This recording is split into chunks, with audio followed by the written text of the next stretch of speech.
1942. It contained 30 black officers, 6 white officers, and 676 enlisted men. The unit donned the nickname Black Panthers, wearing patches on their uniforms with a panther on it, and a slow 30 seconds. Okay, in the thank you. 761st was assigned to General George, Third Army in France.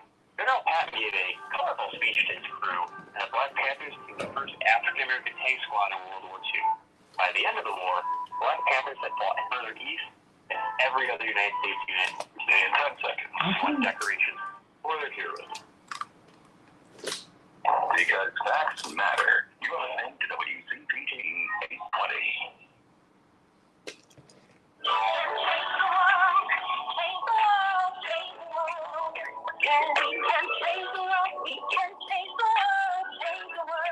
This is the Santita Jackson Show.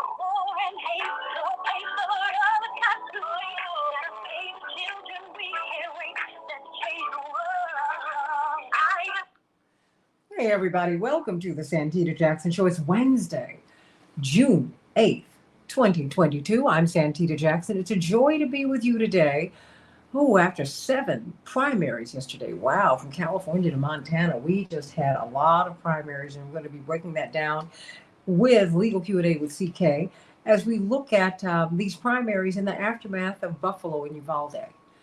Where are we with how will gun violence and violence in America and inflation and all of these issues that are just really on the table all at one time, particularly gun violence? You saw Matt McConaughey, the great actor.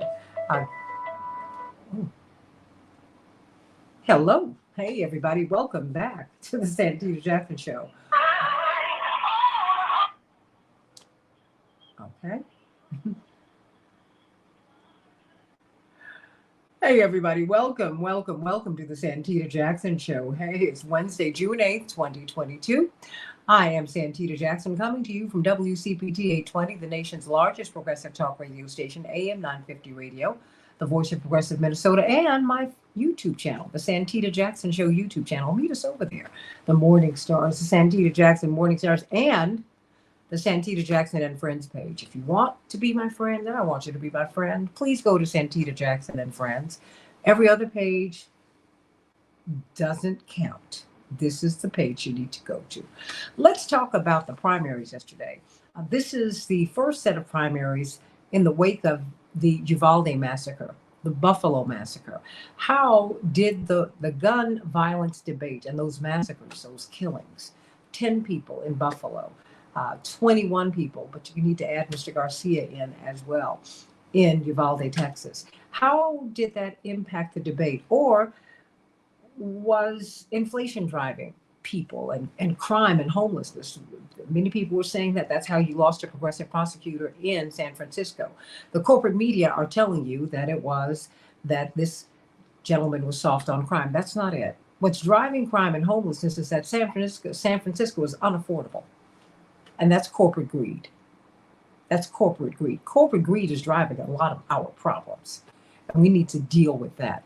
And do not be misled by the corporate media, who are paid by corporate America and the corporate world to tell you what to think. They are arbitrarily driving up our gas prices. You can't afford to drive down the street. How are you going to drive to work? How are you going to drive your child or your husband or your wife or your partner to the hospital if you need to? You can't do anything. So let's look at what's happened, because now we're beginning to see a lot of people who were not soft on crime, but who wanted to be fair with the application of laws, who wanted to deal with corruption within our institutions. They're being kicked out. Even in California, Karen Bass, the former head of the Congressional Black Caucus, who was, when she decided to jump into the mayoral race in Los Angeles, she was the leading contender. But Mr. Caruso, who's a billionaire, who was a Republican, who then became an independent, who then became a Democrat, he spent $40 million at least, and now they're in a runoff. So let's talk about what's happening in politics, everybody. Let's talk about that. I'm going to start that off, of course, with David Daley of Fair Vote. And then we're going to continue on as we talk about guns and things like that with Legal Q&A with CK. And I want to talk with you about that, of course, and get some health tips from Dr. Shanita Knighton on the Santita Jackson Show. Everybody, in Chicago, we're going to have a high of 65 degrees. It feels so beautiful. They say it's going to be a high of 65 degrees and rainy. Oh, Minneapolis, St. Paul, 77 degrees, partly cloudy. The NASDAQ closed up 113 points yesterday. Don't be fooled, everybody. It was a volatile day, but things ended up in the positive range. The S&P 500 closed up 39 points. The Dow closed up 264 points. Are you paying attention to the NBA championships? Oh my gosh. The Warriors will be playing the Celtics tonight. And, well, when you look at the Stanley Cup Championship Series, who's going to be facing off against the Colorado Avalanche? It can be the Lightning. It can be the Rangers. I don't know. You can't count the Lightning out. Last night, they won over the Rangers 4-1. The series is tied at 2-2. We will see who's ultimately going to fight for that Stanley Cup trophy. In Major League Baseball, the Orioles 9, the Cubs 3. They'll be facing off against the Orioles today. Maybe the Cubs will come back. I believe they can. The White Sox shut out the Dodgers 4-0. And the Dodgers will be playing the White Sox today. Hey, and the Yankees 10, the Twins 4. They'll be playing once again today. And in the WNBA, the Liberty 88, the Lynx 69. Everybody, call me at 773-763-9278. 773-763-WCPT. I want to know what's on your mind today about the primaries, gun violence, Uvalde, the behavior of the police at Uvalde. There is a lot that is on the table. What do you think, D-Ray? What do you think, Laura? What about Paula? Linear Bob out there in Silicon Valley, my sweet. How you doing, everybody? And I want you to meet Andre Parker and Linda and Kenneth D and Linear Bob over on YouTube on the Santita Jackson and Friends on the Santita Jackson show page. Channel. Or meet me at the Santita Jackson and Friends page on Facebook. But I think that they're having a little bit more fun over on YouTube, everybody. I don't know. You got to catch up, everybody. A new list of the world's most expensive cities is here, according to CNN. Hong Kong received the dubious title of priciest city in the world. It's not dubious. It's expensive there, everybody. It really is. The 2022 primary season continued yesterday across 7 states: California, Mississippi, Iowa, Montana, New Mexico, South Dakota, New Jersey. Rising concerns about crime and homelessness, that was in the forefront in California. And the LA mayor's race, as I shared with you, we're going to see what's going to happen in the fall when Congresswoman Karen Bass and real estate developer Rick Caruso will advance to a November runoff. Interestingly enough, she lost a daughter in an accident, and she is still having to pay her daughter's college debt. You can't make this stuff up, everybody. A growing number of senators appear to be moving toward a possible deal on gun control legislation, even though both sides admit there's far more work to do to reach consensus between Democrats and Republicans on the issue, which is interesting because Americans are in agreement. Thank you, Matt McConaughey, who gave a very powerful talk yesterday from the White House. He, of course, is a native of Uvalde. He said, wait a minute, we all agree on this. What is going on the Hill? I'll tell you what's going on the Hill. Gun manufacturers' money. Don't talk about the lobbyists. Who pays the lobbyists? Gun manufacturers. That's who's controlling our lives right now. A majority of Americans fear nuclear weapons after Russia's Ukraine invasion. Well, there we go. And a poll shows that a majority of Americans, guess what, are opposed to record level Pentagon budget. But guess what, Pastor Ricky Johnson? President Biden wants to give 163 times more to the U.S. military than to the global pandemic response. Now, that is, I think we really need to understand, while the polls show that Americans are overwhelmingly prioritizing gun control over ownership rights. My point is simply this, everybody, and we need to talk about it, and I want to hear from you. Call me at 773-763-9278. There's a disconnect between how they vote on Capitol Hill and how we feel out here in America. What is the difference? Well, Capitol Hill is really driven by not just lobbyists, because lobbyists takes you off the point to who's paying the lobbyists. The corporations are. You need to start marching on these corporations, I tell you that. That's what needs to happen, Pastor Johnson.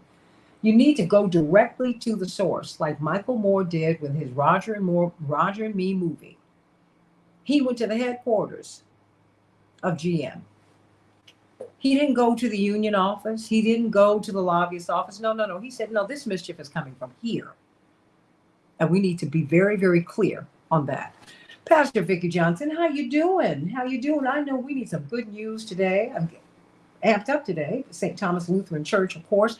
She's got the hour of power. How can we worship with you on Sunday? I know it's virtual, but we're also in person at 80th and Jeffrey. Yes, we are. First of all, good morning to you. We are in person and on Facebook Live at 11:45 each Sunday a.m., and we are still masked. All right. Well, talk to me. And Linear Bob, I don't know what's going on with YouTube. It says that my program will be live in 62 minutes. I mean, I am having the hardest time with YouTube and these other entities trying to get my show up. Isn't that interesting? Pastor Johnson, it's very interesting. Yeah, we're going to bless that. And we're going to talk about it too, because something is going on. Right-wing shows don't have a problem. I do. But there we go. Well, good morning to all of your morning stars and friends. There is good news.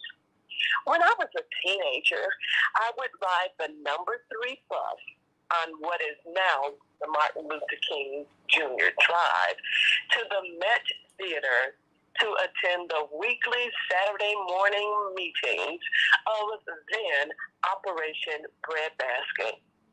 If an older person got on the bus and needed a seat, I was raised to give up my seat. We were taught to have respect and honor for our elders.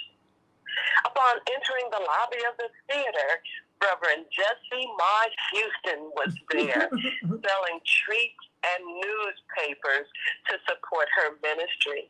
You see, she was our prison minister who saw about the inmates at the Cook County Jail, even though she was of an advanced age. And we all thought so highly of her. In today's society, that same respect and honor is waning, leaving some elders to feel useless and unnecessary. This is not so in some other countries where aging is viewed differently. Elders are the head of the household, and their wisdom is sought. While reading the Daily Word yesterday, I ran across an elder's blessing that I would like to share with you. Here it is. I honor you for the path you have walked and the perspective you share from your life's journey. Your contributions to the world add lasting value beyond measure. Your sage words enrich the lives of all who listen. I give thanks for your memories and the stories you share. You are a light of love in the world today. Your enthusiasm for life and the love you express inspire me to make a difference in the lives of others. Thank you for reminding me that I, too, also have something to give. So on today, I give thanks for people like Reverend Jessie Ma Houston and the generations before mine. 1 Timothy, the 5th chapter and the 17th verse says, let the elders who rule well be considered worthy of double honor. Today, let us honor the generations before us. Call someone, send them a card, listen to their stories, and I guarantee you will be blessed. If you will do this, and I trust that you will, then to me, that's good news. Amen to that. Because I can tell you what, I really, really wish that I could speak to my grandmothers right now.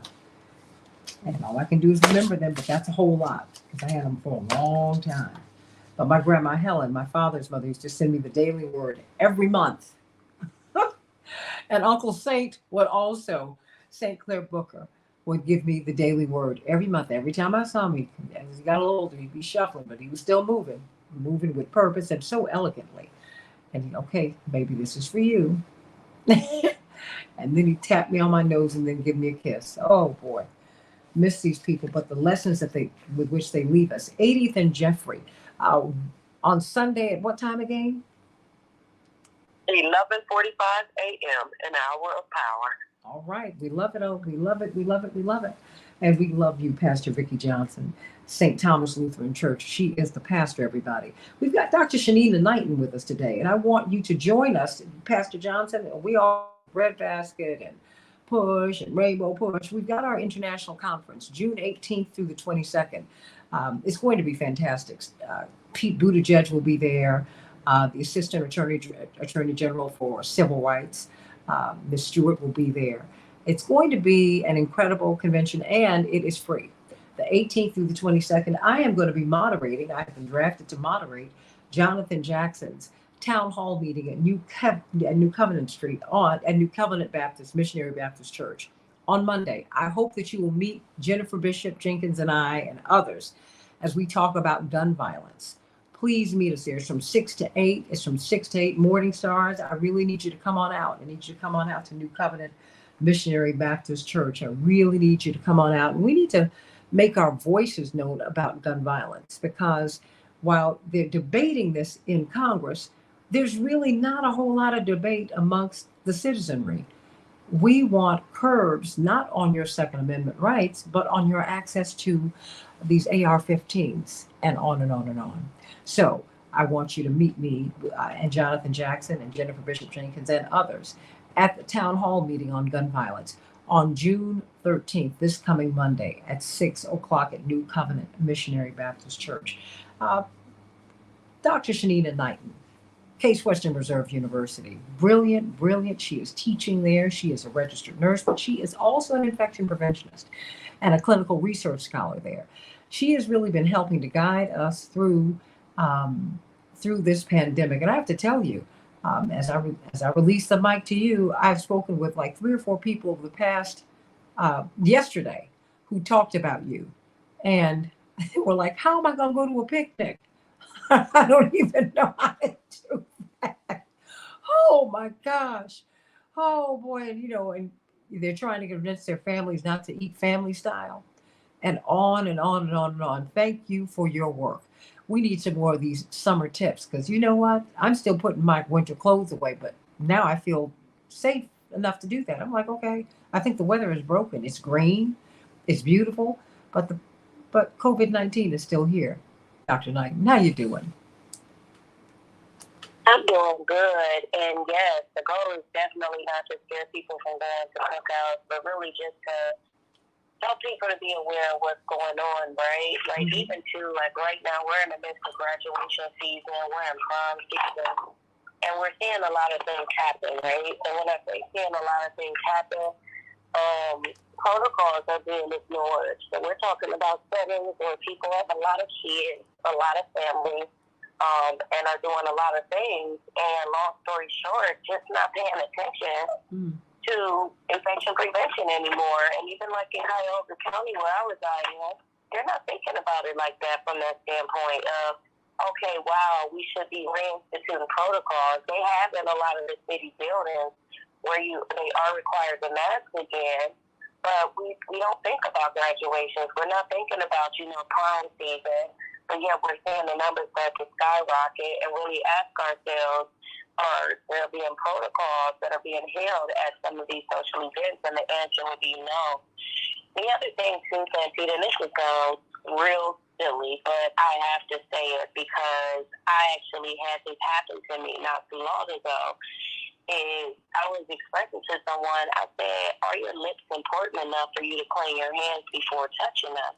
And they're like, "Well, what do you mean by that?" I'm like, "Do you realize how many people I see that, let's say, will mess around with their phones or, not clean their hands, and they're literally going to take their finger and put it directly into their chapstick or into their lip gloss, if it's the ones where you gotta put your fingers on and then put it on your lips." And the question is, it's like, are you contaminating your lip balms, or your lip conditioners? And it's something simple, but people don't think about that, right? And so, but it's a pathway for germs. And it's not to say, oh, well, that's being too much of a germaphobe, but it's the truth. Well, goes from pumping gas, or goes from driving, or goes from, doing something that does have germs, from a lot of different entities, and now you're directly putting your hands in your face. And so it's those simple things that we don't think about that we should be more conscious of, or even to sharing. Actually, I asked somebody, and the reason it came up, they said, "Oh my gosh, my lips are so dry. Do you have some chapstick? Do you have some,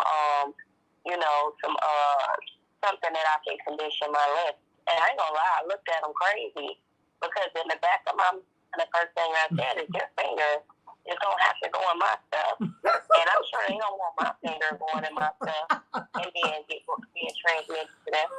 So it's like, how do you think? You wouldn't. I mean, I thought about it. But it's something that I also want our listeners to think about, too, is what are those personal things that are going to touch your eyes, mouth, and nose that people are going to ask you to share? And I'm not talking about just lip balm, but what about glasses, right? So if you out in the sun and somebody like, "Oh, my gosh, I can't take the sun," the caring aspect of us may want to get somebody our glasses, but are we disinfecting them or being able to clean them before they use them, or after they use them? And so it's a simple stuff, right, that we just aren't thinking about, that are going to be the reasons why people do get sick. But if we start to be mindful of some of the activities that we're doing, and again, they're really coming down to the key element of hand hygiene, then we'll be able to eliminate a lot of the issues that we're facing, and not necessarily eliminate, but decrease the risk for them. So everything that I mentioned on the show, they're all risk-lowering measures. Nothing can guarantee that you won't get COVID, but it can drastically decrease your chances of getting COVID compared to doing nothing at all and not having any protocols in place. I'm going to ask this question. Mark has a question for you, and I'm going to have to ask you this offline, but I promise you I'm going to ask you about the Novavax vaccine. What about, Andre reached out to me yesterday, and one of my morning stars. What do you recommend that people do to boost their immune systems? Like, we know you're supposed to take, everybody says drink some orange juice, and you say, no, go to the source, get vitamin C and vitamin C without the fillers. I know you're not writing a prescription, but is there anything that you can just in about a minute, and let us know what we can do to help to strengthen our immune systems? Yes, and so the thing is for one, right now, vitamin D does help. And when I say vitamin D does help, get outside and be in the sun and enjoy the sun and be able to soak some of that in. So that's, one of the things that we know for sure is that the sun does help us a lot. The other piece of it is just as you mentioned, Santita, whether we're talking about vitamin C, vitamin E, any drink, if we're talking about any of those, the key thing is to look at what are the other ingredients. And when I say other ingredients, it can say other ingredients, it can say inactive ingredients, or it can be abundant ingredients, where there are fillers. And some of the fillers that you'll see in there are ultimately their problem. So just because I want to take vitamin C, which is ascorbic acid should not come with anything else in it, right? Mm-hmm. But sometimes you might see, a yellow stick or, a blue or red. You're seeing like food colorants and you're seeing additives added just to vitamin C. Sugar, vitamin C is not sweet, so that's another thing. So people that take vitamin C and there's vitamin C products out there and they're super, super sweet. Yeah. I mentioned before that sugar lowers the immune system. So you have to you have to, long story short, look for something that doesn't have fillers. Okay. Because vitamin C, I must say, and I'm glad that I take it every day. It tastes awful. It does, but I work with it because I need it, and you need it too. And everyone, and tomorrow, if you could talk a little bit about these vaccines. I didn't want to kind of catch you Matt from AM 950 Radio, didn't want to catch you unaware, but Mark Hay wants to know from you about the Novavax the Novavax vaccine, which we understand is protein-based. We don't understand what that means. We've heard mRNA vaccines. Now we get this is a protein-based vaccine, like the hepatitis vaccine. If you could speak to his concerns about the vaccine, the Novavax vaccine, that would be great. Coming up, talking about politics in America. Back in just a minute on the Santita Jackson Show.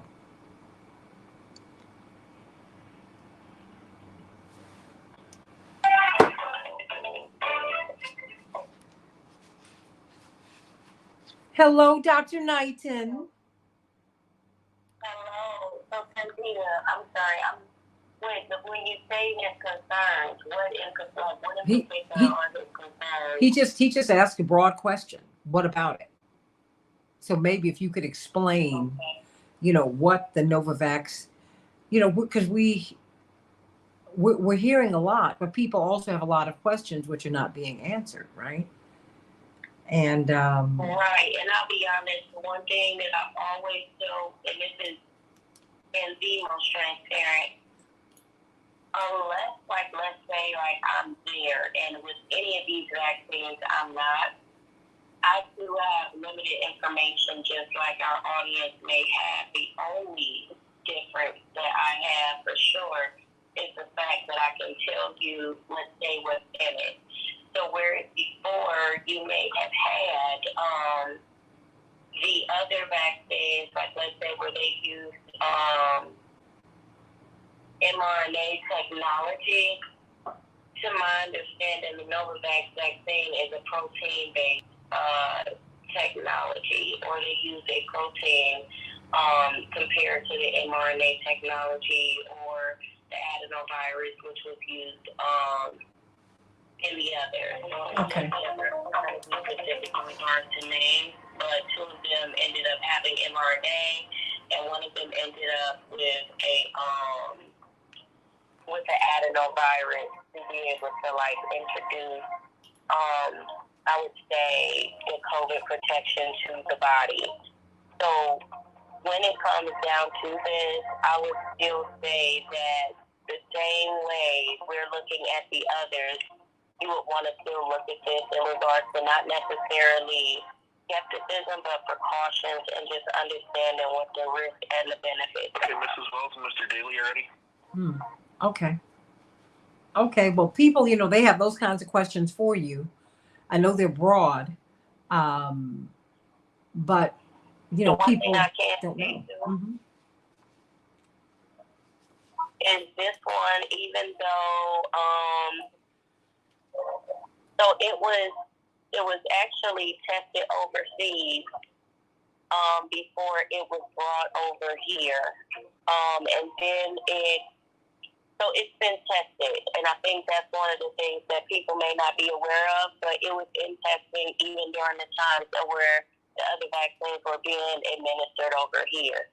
Okay. And so we know that there was ongoing trials. Now, in regards to the outcomes of those trials and the data that was provided, I'm not aware of that and have not seen that, but I do know that it's been in testing and production for quite a bit of time now. Okay. All right. Well, that is good. That is good for us to know, but again, continue to ask those questions, and ask questions of your primary care physician and other physicians and other research scientists, if you can. Really ask the questions. There is no harm in asking the questions until you are satisfied with what you hear. No harm. That's something we beat people down for asking questions over the past over the past couple of years, and I just think that that's something we should not do. Everybody, please like and share. Oh, I'm sorry, Shanina, we're about to come up. No, she just dropped. Oh, okay. Ask questions. Hey, David. Good morning. How are you? Oh, you were fantastic on NPR, but that's how I met you, on NPR years ago. 10 seconds. Oh yeah. I thought I was sitting here listening, and I said, "That's David." What? Oh my goodness. Yeah. change the world. We can change the world. Change the world. This is the Santita Jackson Show.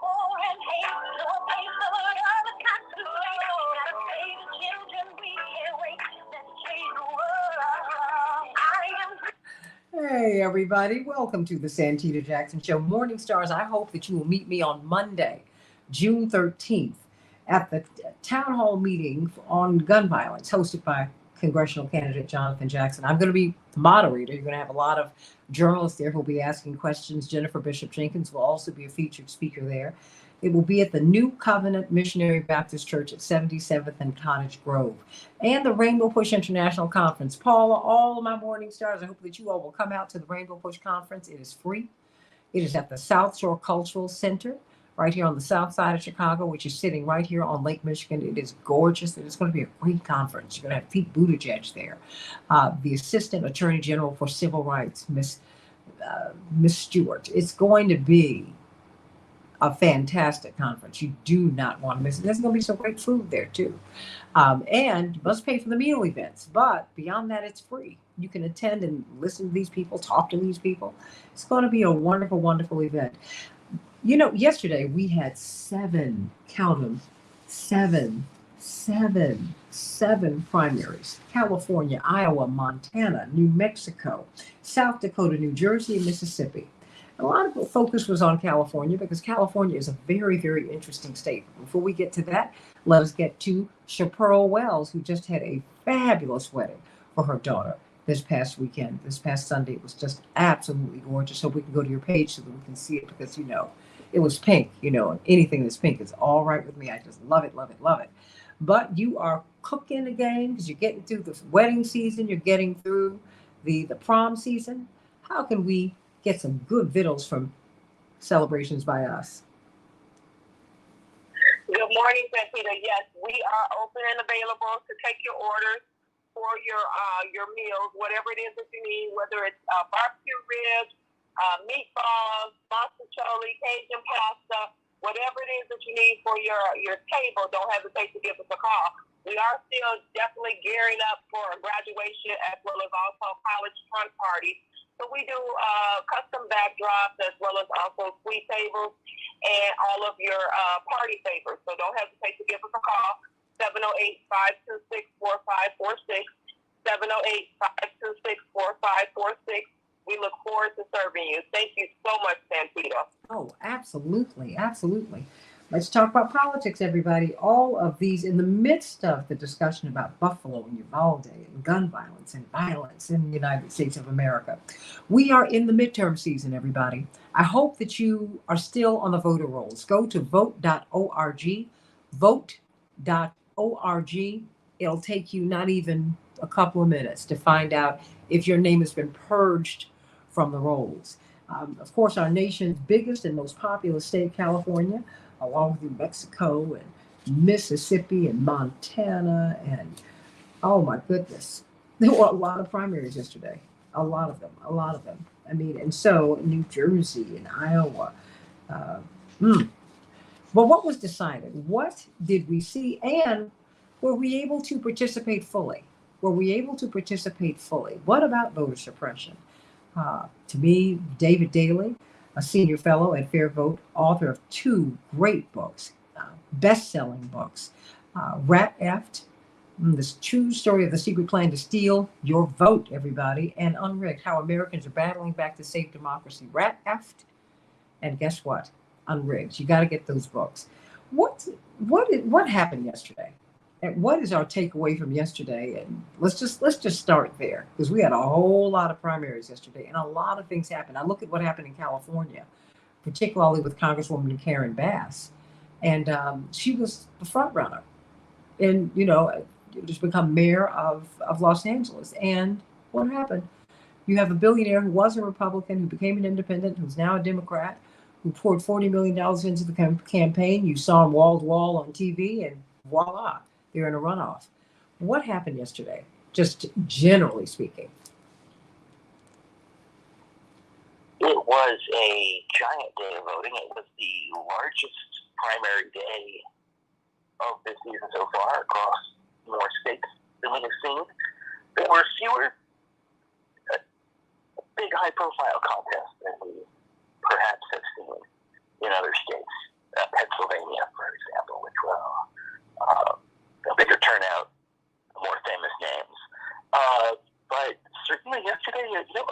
really interesting things happened, certainly in California. When Karen Bass forced into a runoff for the mayor of Los Angeles, coming in second place to, as you said, a wealthy former Republican. I mean, Congresswoman Bass was once on the short list to be Vice President Biden's running mate in 2020. And, to be forced into a running mate, to a runoff in what's effectively her hometown, someplace where she's been living all her life, is shocking. Up north in San Francisco, you had the progressive prosecutor, Jason Boudin, who was recalled by voters, and it wasn't even close. It was a 6-4 recall election, following on the heels of a handful of school board members being recalled in San Francisco just a few months ago.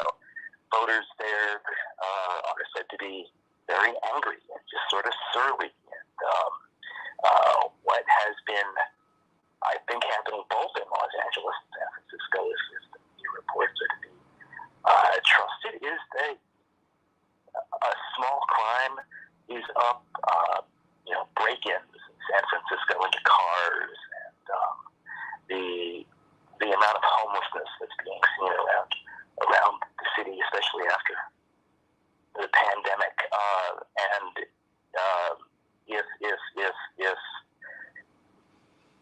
if that's to be believed, then voters are frustrated with what they're seeing in these cities. They're taking it out on progressive Democrats and voters in some blue cities in California coming back with a couple of pretty surprising results that I imagine will have national implications as Democrats elsewhere think about what their midterm message in 2022 is going to be on crime and criminal justice and police.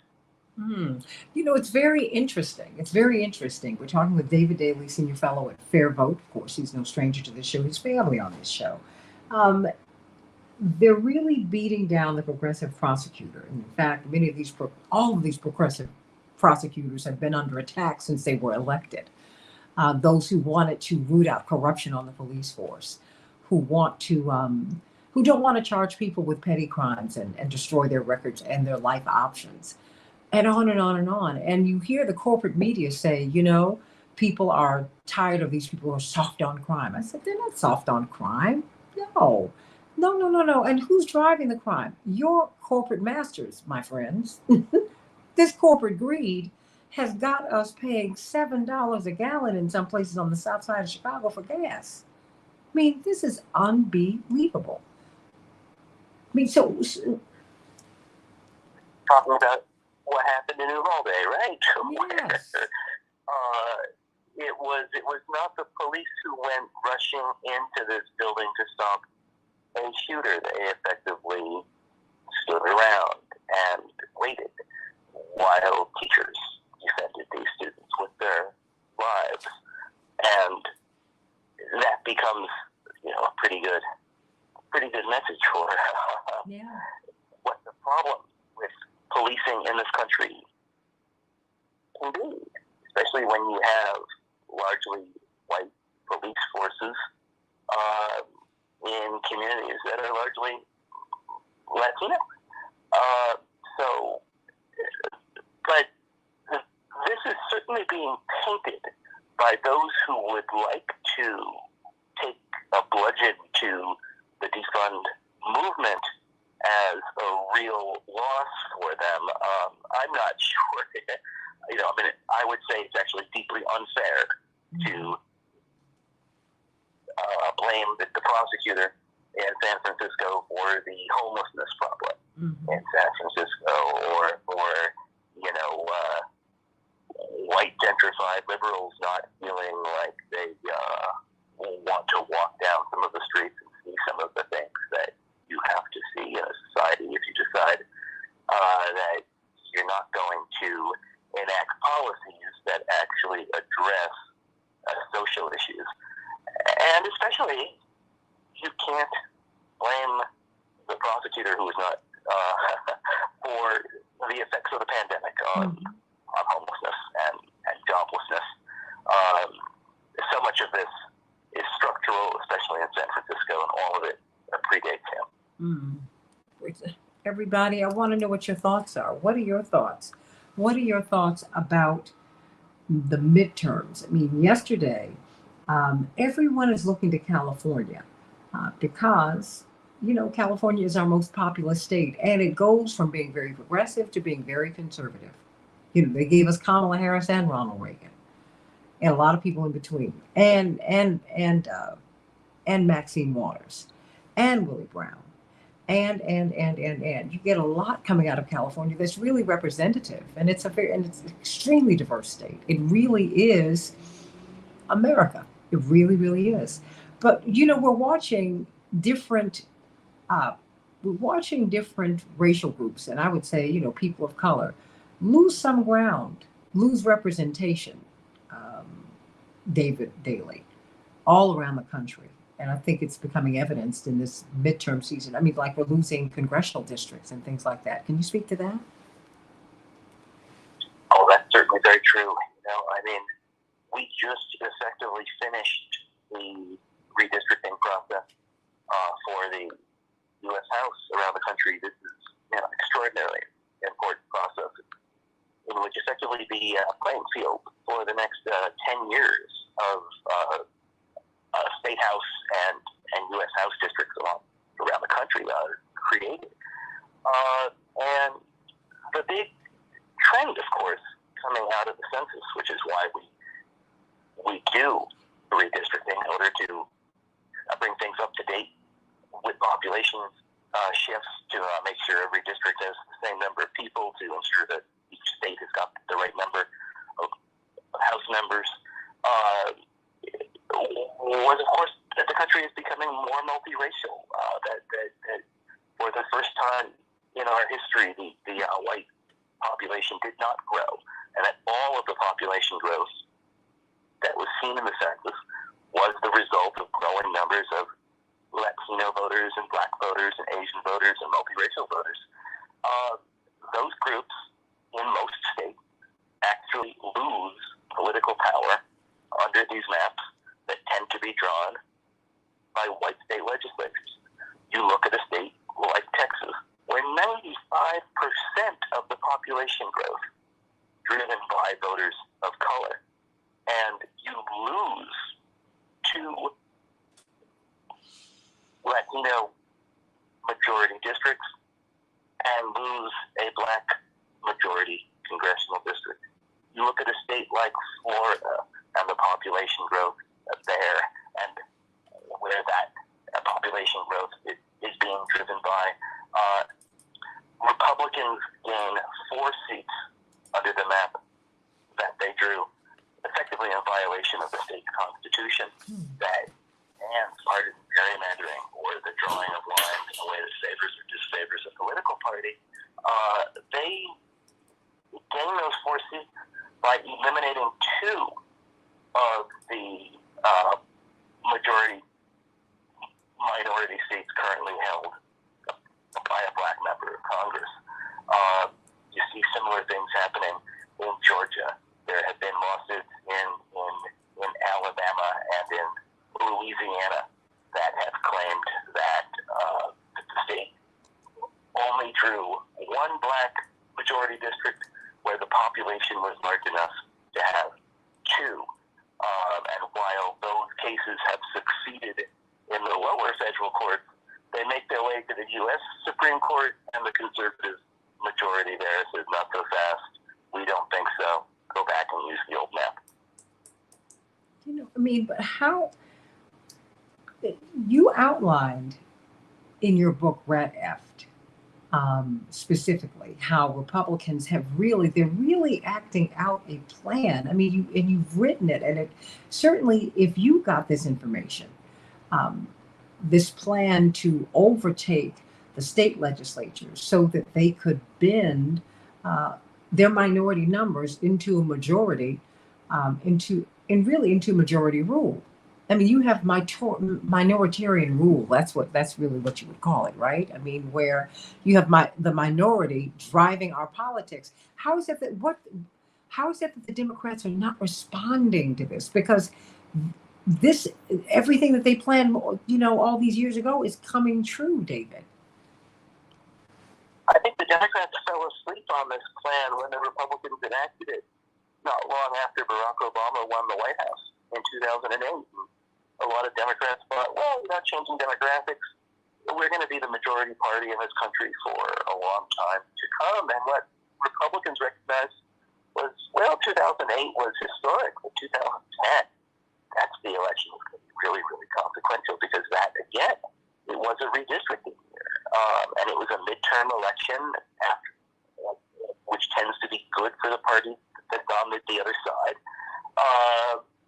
And Republicans recognized, well, if we focus on a handful of state legislatures around the country, we focus on states like Pennsylvania and Indiana and Georgia, Florida, North Carolina, Wisconsin, Ohio, Michigan.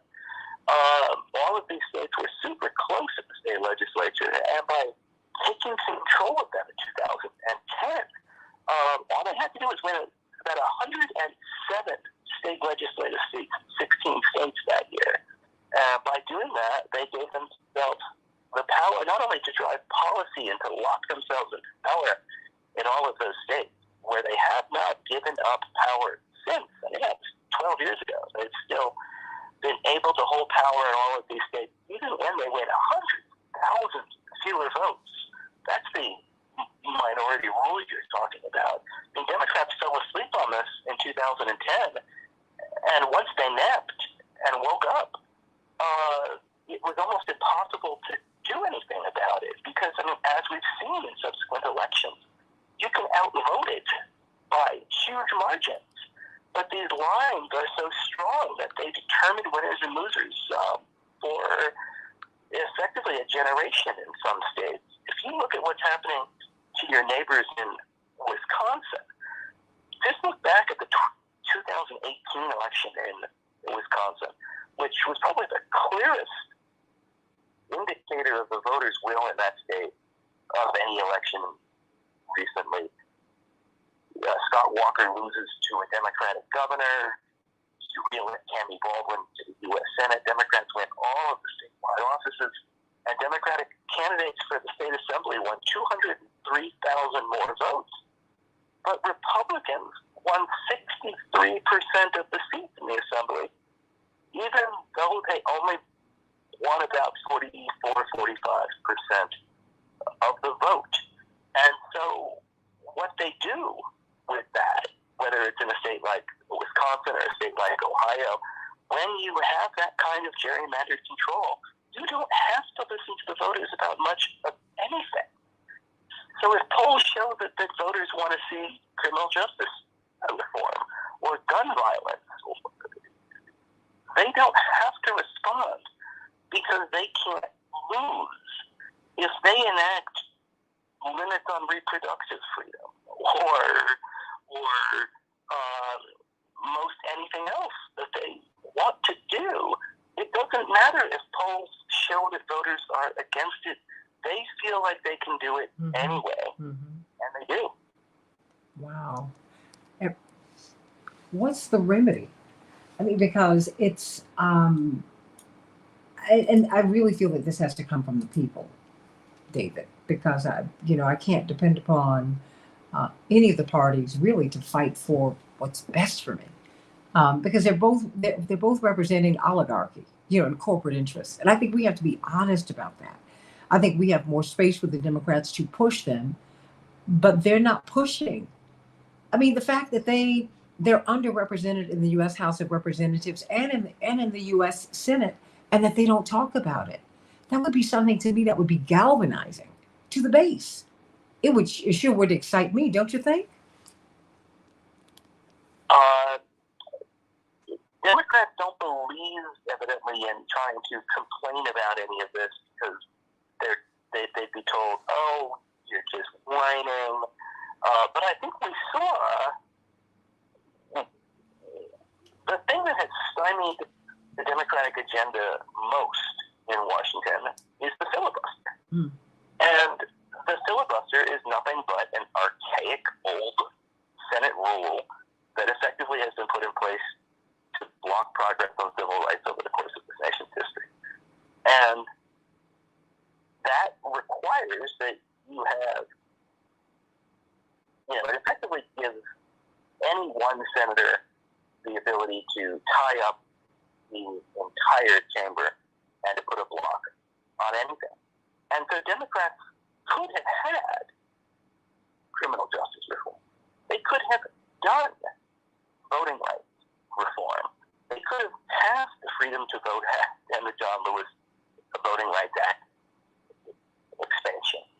You could have action on guns right now. But all of this is being blocked by the filibuster.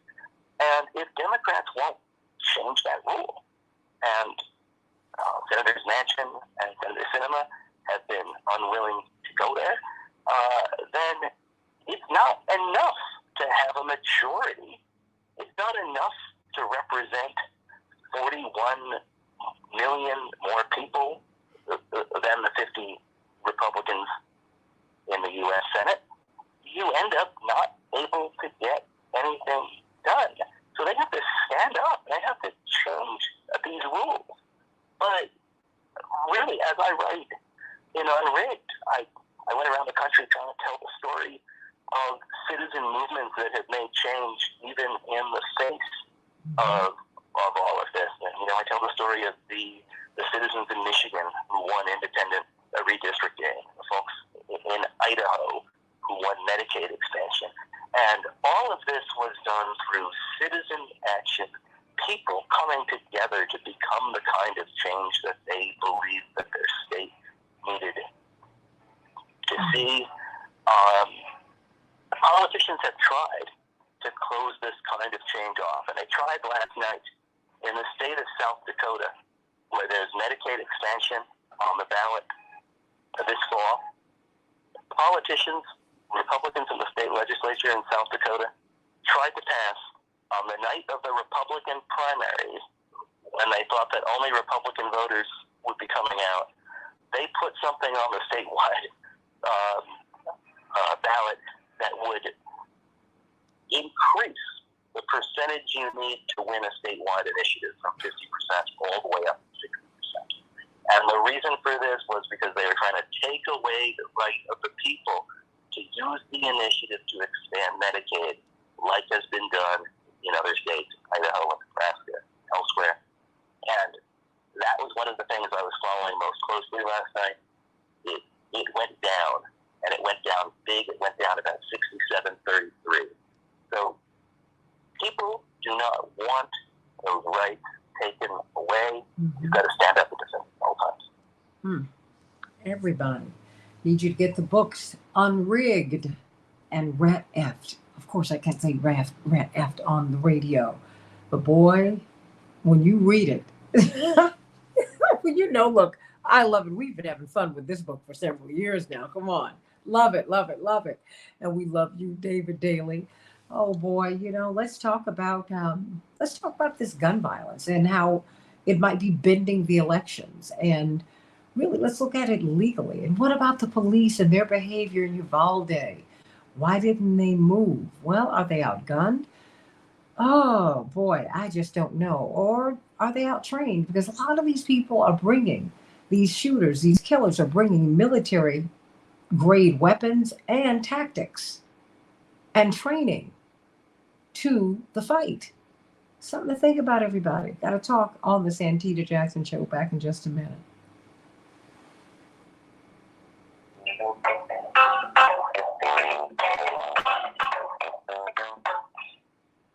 Oh, wow.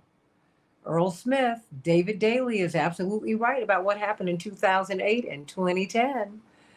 And the seats of Democrats lost. All right, thank you, Al. Oh, man. But I mean, just the data that you put out there, David, it's something that Democrats could run on. I mean, it would excite young people to get registered and vote, right? I mean, I think what they have to say right now is we understand that we told you we would get some things done if you gave us complete power, and we got stymied by some rules because there were a couple of people, it turns out, who weren't going to vote with us. So we're going to be a little more clear next. If you give us the 2 more seats we need, we will first overturn the filibuster. Mm-hmm.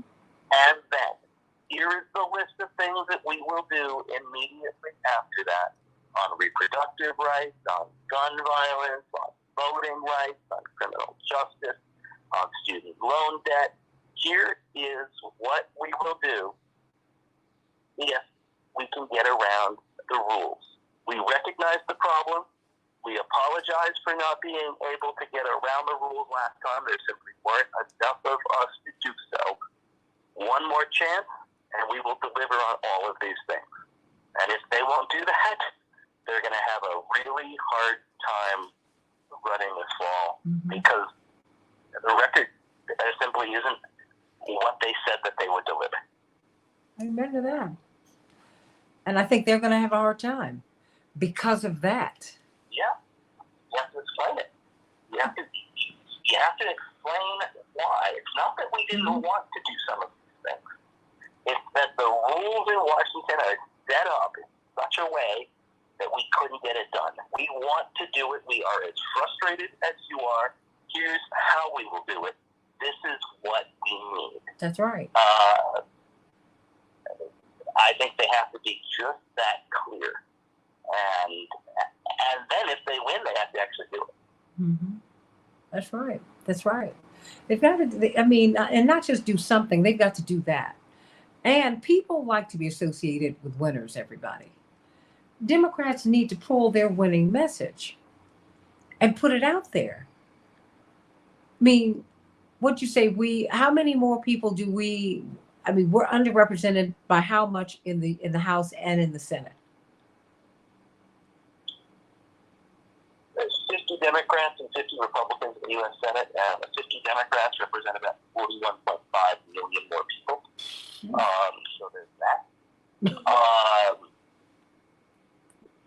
In the U.S. House, Democratic candidates won about 4.7 million more votes in 2020, but they only won a 5-seat majority, about 222 seats. Back in 2014, which is the most comparable margin for the Republicans in a big red year, Republicans won by that 4.3 million votes in 2014 nationally. That added up to 247 seats for them. So that's the structural advantage that they've given themselves. When Democrats and Republicans win roughly the same percentage victory, Republicans win huge numbers, and Democrats, when they win at that same level, it's really, really close. And so Democrats need to win probably 52, maybe a little higher percentage, even to have a chance at a majority of seats.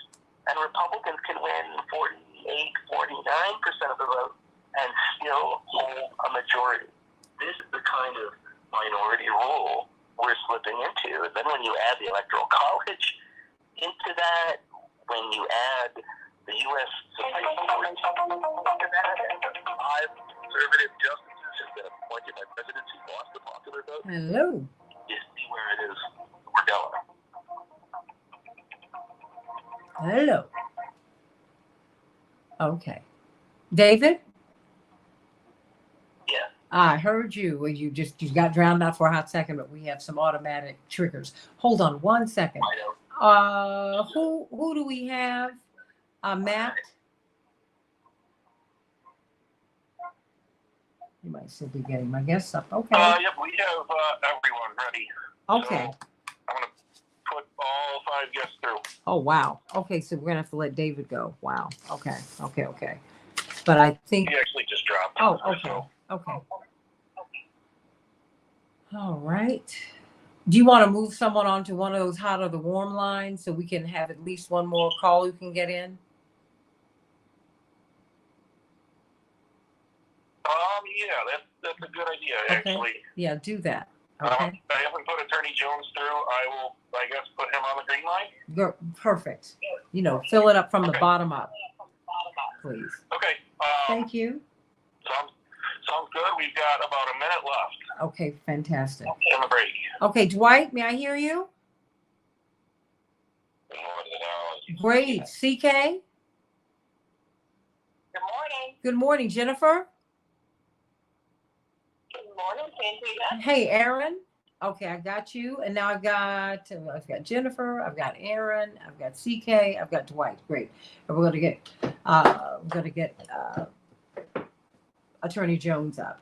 So CK, you know where we're going. I know where you're going. So I'm gonna bring up something about, if you would ask Daryl about the event that he and Barbara Arnwine will be hosting at the convention, that would be great too. Okay. Okay. Oh, okay. All right. Everybody. Okay. Coming up in just a couple seconds here. Okay, fantastic. Thank you, Matt.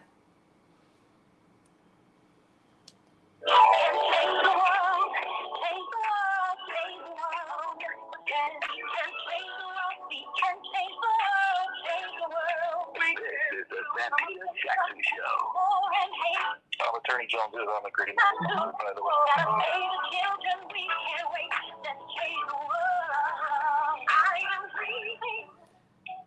Hey, everybody. Welcome back to the Santita Jackson Show, the second hour, Wednesday, June 8th, 2022. WCPT 820, the nation's largest progressive talk radio station, is my home, but I also have a home in Minneapolis, St. Paul. That's right. Chad Larson and Company provide me a place from which to broadcast. Thank you, Matt, for always joining us every day at AM 950 Radio in Minneapolis, St. Paul. Sending everyone much love today.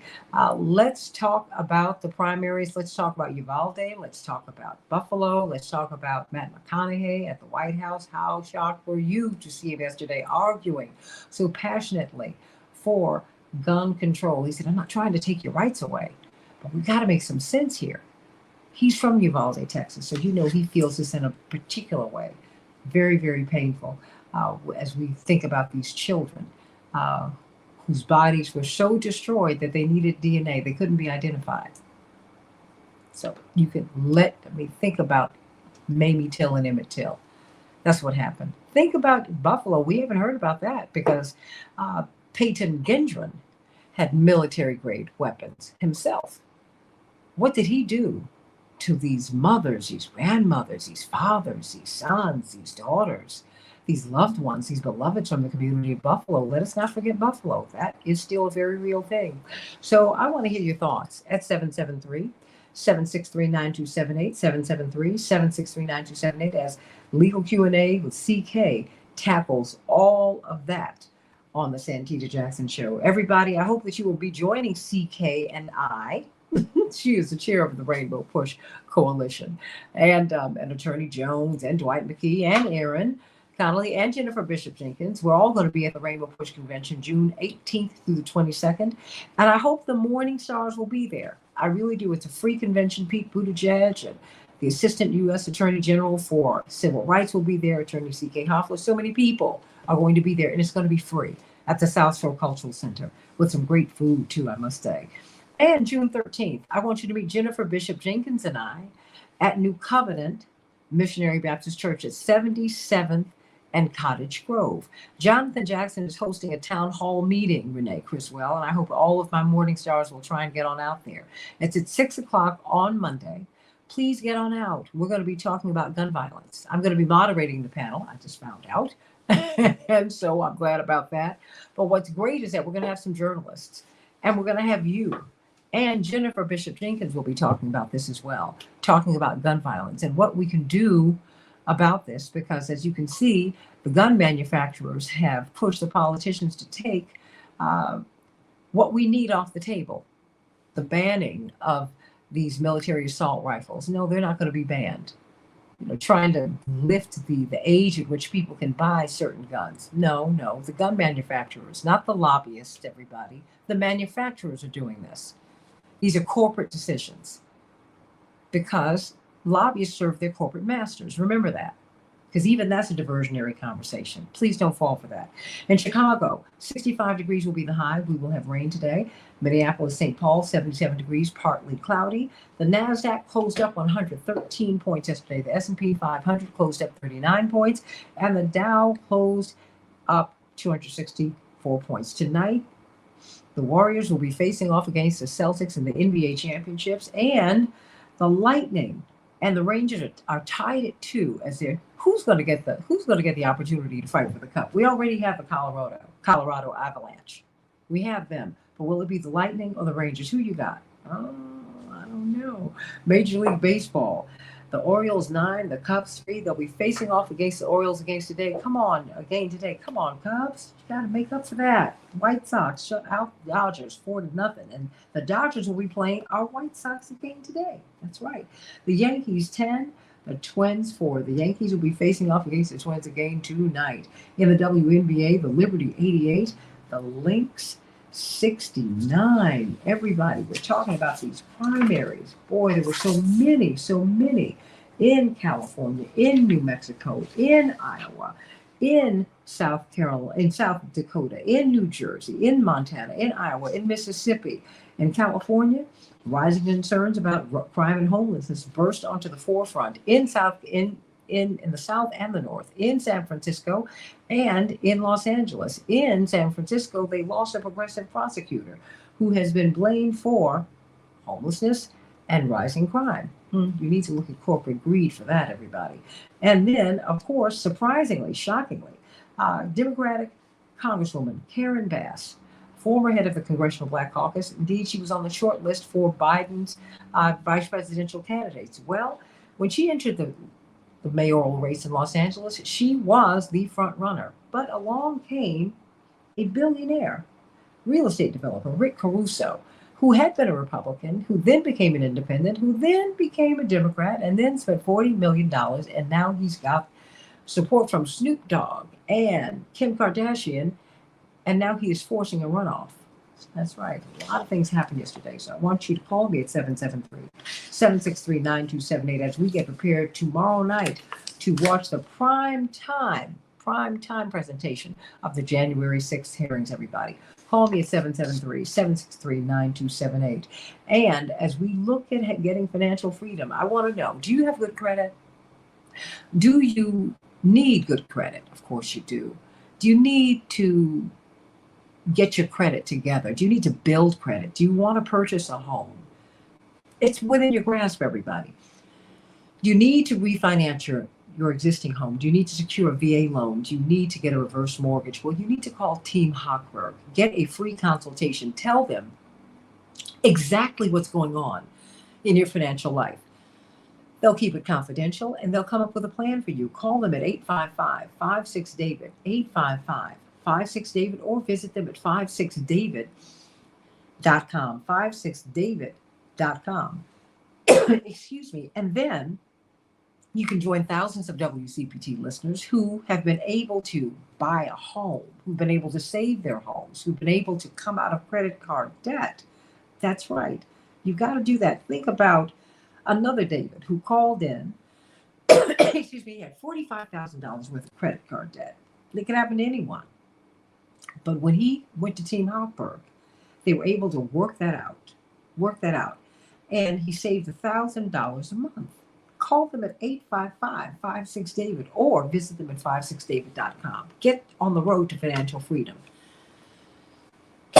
Well, I don't have a cough button. Clearly, I do not. But Legal Q&A with CK, we've got a lot going on today. You know, Jennifer Bishop Jenkins can only be with us till the bottom of the hour. But we're glad that she is with you on Legal Q&A with CK.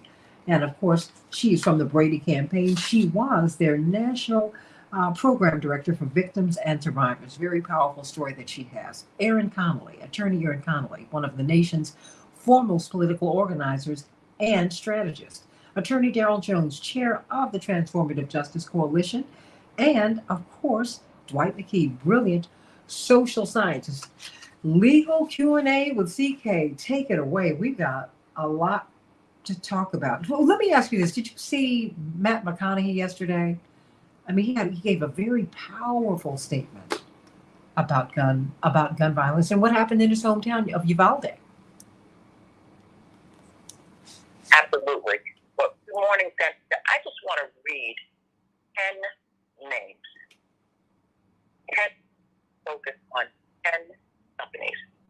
Smith & Wesson, Remington Outdoor, Stern Ruger & Company, Big Star, O.F. Rossberg & Son, Savage Arms, Springfield Armory, Beretta, Ford International, and Glock. Those are the 10 largest gun manufacturers in the world that flood our market here in the United States and indeed the world with guns, with assault rifles. We need to have the focus shifted away from the individuals that are shooting and killing. Yes, absolutely. Make sure that we call their name. But we need to focus our energy and attention on those companies. Because those companies are distancing themselves, of course, and using the defense, well, the people who got these guns were just mentally unstable. Oh, I mean, and wait a minute. CK, I have to stop you right there. I want you to continue. That's not true. These people committing these murders are sane, CK. I mean, I think it's like, I heard a doctor on CNN this weekend, it's like 3% of the cases. CK, help us with that. Well, it's not true. It's not true. And by the way, that's not a legal defense. That's not a defense that you would see legally. It's a defense that they're using as a court of public opinion. But the reason why I say that, Santita, is when we look at the litigation that's going to emerge going forward, because there's going to be a lot of litigation there. We have so many victims, 10 murders in Buffalo, plus 3 people who were injured. In Oklahoma, 4 people who were killed. And Uvalde, 19 children and 2 adults. But there are hundreds of thousands of other people who have died at the hands and who died on a monthly basis because of gun violence, because of the streets being flooded with these guns and record sales. There have been record sales of assault rifles since these recent mass shootings. And we don't forget about Buffalo. I don't forget about Buffalo because Buffalo is my hometown. So I will never forget about Buffalo. And at these Senate hearings that are taking place, I think the son of the eldest victim in Buffalo, who's an 86-year-old woman, said, I want to know, basically I'm paraphrasing, you all will tell me how much my mother's life mattered by what you do. Not by what you say, but by what you do. And that's when we have to focus on what our elected officials are doing and not doing, and what we are doing to hold these gun manufacturers accountable. That's where we have to focus our attention as well. We have to, of course, provide support to those extraordinary men and women, the families that have lost their loved ones so tragically. We have to give them the support. We have to do the things that we need to do. But when it comes to accountability and holding people's feet to the fire legally in litigation, these manufacturers and others and the marketing companies, in the opioid litigation, in the tobacco litigation, when we had these companies lying, misrepresenting, defrauding the public for financial gain. When litigation ensued, when litigation came about, we sued those companies. I was involved in tobacco litigation, and I'm currently involved in opioid litigation. We sued the company. We didn't focus on the opioid litigation on the doctors. We focused on the companies, the people who manufactured, produced, and marketed, because the marketing is very important as well. So when it comes to gun violence and litigation to try to make a difference, because there are many ways that we can tackle this, the one, if it's through litigation, we need to hold the feet to the fire of these gun manufacturers. The difficulty, of course, just like it is in all this type of litigation, is the nexus, drawing the nexus, the chain of command, where they got the gun, what happened, the store that sold it to them, all of that. But that's nothing but what lawyers do and investigators do to put together a case. So Santita, for today, while we could call the names, and we should call the names and should speak the names of all the victims day in and day out, we shouldn't forget to remind people of the shooters as well. I'm with you on that, Santita, but let's call the names of the victims. And let's call the names of these gun manufacturers who are flooding, who are hiding behind all kinds of stuff because they have very, very, very good lobbyists. They have very, very, very skilled lawyers. They have very, very, very skilled PR firms. They have crisis managers. They pay billions of dollars to service industries to protect their brand and to spin. That's what they do. They spin. They spin it every single day. So let's unspin that. And in my impression, hold their feet to the fire. Mm-hmm. And that is what I think the focus should be today of this legal Q&A.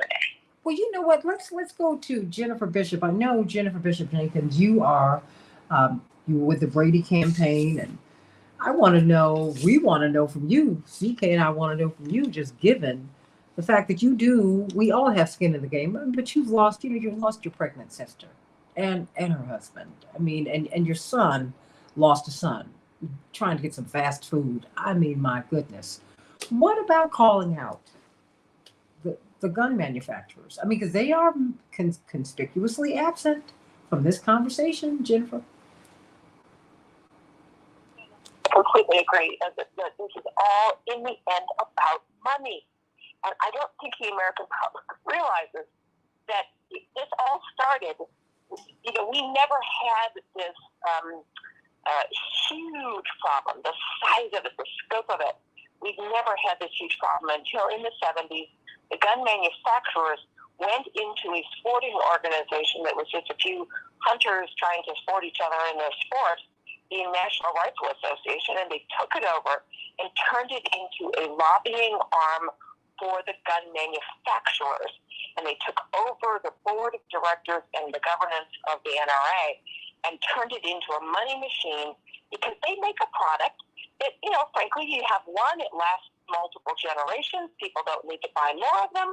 And so, and if you don't increase the technology of them and make them more and more, capable of all sorts of amazing things, then you don't give people a reason to buy more of them. And so they automatically generated a drive for weaponry that needed to be more, and people needed to be buying new ones, and more people needed to be buying them, and they did this deliberately to increase their profit margin. And then, after using their money to buy elected officials all over the United States, which clearly we need to repeal Citizens United in some form and get the money out of our politics, and that would so that people don't have to worry so much that every single elected official. I mean, you saw it in the Los Angeles mayoral race yesterday. People are buying their way into office because that's now the ticket. It's all about the money, and these gun manufacturers are making now in the billions and billions of dollars. There are more guns in America than there are people right now. And that wasn't true 30, 40 years ago. It is a deliberate plan to increase their profit and increase their power. And they don't care who dies as long as they continue to sell their product. There's also a very interesting, there seems to be some intelligence that a lot of this has been pushed by the Russians. And I don't want to get into conspiracy theories. There apparently is a legitimate boost to the marketing of all of this that is coming from Russian bots in our, so this is all part of, the plan to create chaos in America and just make everything more unstable here. There's a lot of factors, but in the end, the CK is right. The gun manufacturers are at the heart of this. And once they passed in Congress the Protection of Lawful Commerce and Arms Act, which gave them something no other manufacturing industry has, total immunity from being held liable for their product doing exactly what it was designed to do. And because they gave themselves, through the bought and paid for Congress, total legal immunity from any civil prosecution. They are, they're sitting pretty, making billions while we shoot ourselves to death. C.K. Hoffler, I've got about 3 minutes. You've got your all-star panel on. You've got Dwight McKee, Attorney Darrell Jones, and Attorney Aaron Connolly. Attorney C.K. Hoffler? Well, I think, we don't have a lot of time before the break, but I do want to say this. Jennifer, you're absolutely right, and your perspective is so critical because you are the victim. You are a victim. Absolutely. You do know what it is. You stand in shoes of many, and that is so critical. But all of this is also tied to voting because, as you said, if you look at the mayoral race in California, how could that happen? Ooh. How could that happen? How could there be a runoff? So it's tied to voting, and I'm like, Darrell, whether we can do it now or when we come back, Darrell Jones from Transformative Justice Coalition, to comment on the nexus, the link, because I think our listeners, our viewers, our participants need to understand how complex this is. But the bottom line is it's all about money. Absolutely. Well, you know what? I tell you what, we're going to come to the rest of the panel on the other side of the break. I'll give the last minute to Jennifer Bishop Jenkins, who's going to be with us. She and I are going to be with Jonathan Jackson at this town hall meeting on gun violence on Monday at 77th and Cottage Grove with the new Covenant Missionary Baptist Church. Morning Stars, if you can, I need you to get out there. It's going to be at 6 o'clock on Monday evening. We're going to have a tremendous discussion about gun violence, and one of the speakers will be Jennifer Bishop Jenkins. The last minute belongs to you, Jennifer. Well, I think in the end, it's also not just, I guess the best news, the hope that we have is that the only thing more powerful than the money that the gun manufacturer has sunk into this and is making as a result of it, the only thing more powerful than money is our vote. That's right. And if we can outvote the people who have taken money from the gun lobby and put into office people who are willing, who publicly campaign and being willing to stand up to the gun lobby, then we can beat them. And that is the only way we will, is if we outvote the money influence of the gun lobby. Absolutely. And you know what? I think we need to take a page from Michael Moore's notebook. We need to go to Smith & Wesson, to this list of gun manufacturers, CK, that you called at the top of the show. When we get back, I want you to call that list again. We need to show up at their headquarters. See, because you're not going to go to K Street in D.C. where the lobbyists are and all over the place. No. And they work for somebody. Lobbyists are paid. They're paid to do what they do. And they're paid by their corporate masters. And corporate media will not call these corporations out on what they're doing. And you ought to call them out for that. Why aren't they showing up at the Smith & Wesson office? They sure have shown up at Rainbow Push enough times for this, that, and the other, but they won't show up there. When you've got children in Uvalde, Texas, who cannot be identified by their mamas and their daddies because their bodies were destroyed, their faces were blown off. Yeah, I'm saying it. You need to know what happened to these people. You need to know what happened to the people in Buffalo. Those 10 people who were killed in Buffalo were killed by militarily powerful weapons. What happened to them? Think about that. And think about who's really driving this, everybody. And that's why you need to be at the Rainbow Push Conference, too. The 18th through the 22nd. You do not want to miss it. Pete Buttigieg will be there, along with Vicki Winans and Donnie McClurkin and Darius Brooks and the Tommies. And it's just going to be fantastic. Attorney C.K. Hoffler and there's going to be a big voting seminar led by Attorney Barbara Arnwine and Attorney Darrell Jones. It's going to be great, and it's free, and it's for you.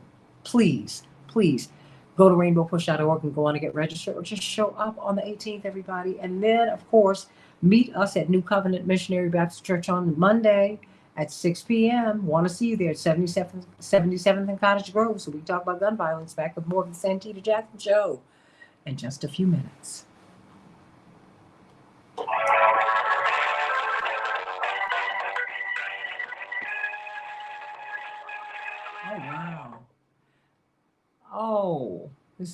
Is it Alina?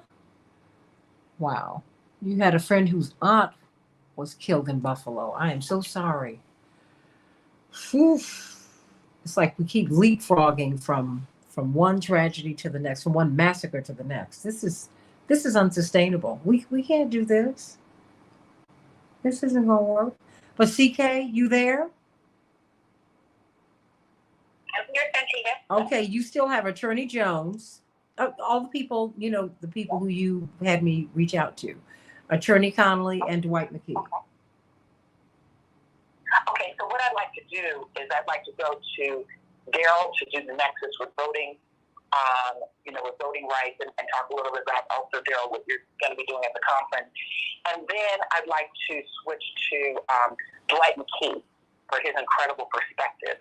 And then Aaron, I'd like to go to you then and to integrate the work that you do, the work that you've done with also, being a lawyer on this as well. Okay. And I know we got callers. And I sent you the callers, right? Right? Yeah. Okay, very good. Okay. Okay. Just keep your eye on the clock. Jenkins dropped. Would you like me to call her back? No. She had to leave at 7:30. She had to leave. Okay, she had to leave at 7:30. That's great. CK, remember, keep your eye on the clock. At 7:57, I'm getting out. 8:57. At 57, I need to get out. Everybody. So keep your eyes open. But you see what happened to Karen Bass. Dad's out there, because Jesse's daughter comes out of UCLA this weekend. She graduates. But, this guy poured all this money into this race. And then you have like Kim Kardashian who's supporting Caruso. Snoop Dogg is supporting Caruso. Very interesting. But their politics are very Republican, whether we want to admit it or not. I don't have a problem with it because I think you can be wherever you want to be, just as long as you advocate for the people. I'm okay. I really am. Because, power doesn't have a party, everybody. Power has a position. Power uses parties to get done what they want to get done. Ain't no such thing. We're the ones who are like, oh, I'm a Democrat. Oh, I'm a Republican. Oh, no. Nobody truly into power does that. Nobody. Okay? So just let that go. That is not how power works at all. People could care less about a party. No one's more powerful, for example, than Queen Elizabeth. You don't know what party with which she aligns herself, and she has her opinions. She's a monarchist, so she is naturally conservative. But you don't even associate her with the conservatives, with the Tories over in England. Because she's just powerful. That's all. She's going to work with whoever becomes prime minister. It does not matter to her. Or shall I say they're going to work for her. Whoever becomes prime minister will work for her. That's why I was about to say they work for her. How about that? She's like, okay, whatever the people say, that's great. 1 minute. Good for you. Oh, whatever president comes in. Good for you. When I was in school in Canada, every single day we sang at school, God hail the Queen. The Queen of England. And we were in school in Canada every single day. Because guess what? That's part of the Commonwealth. And and her money, her face is on your money. Hey, you better get serious about this thing. So I'm going to pitch it right to you, okay, CK? But remember, it's 57, so everybody kind of push through what you're saying, okay? Okay, Daryl's wife and Aaron. Back in time. It's for you. Stand by.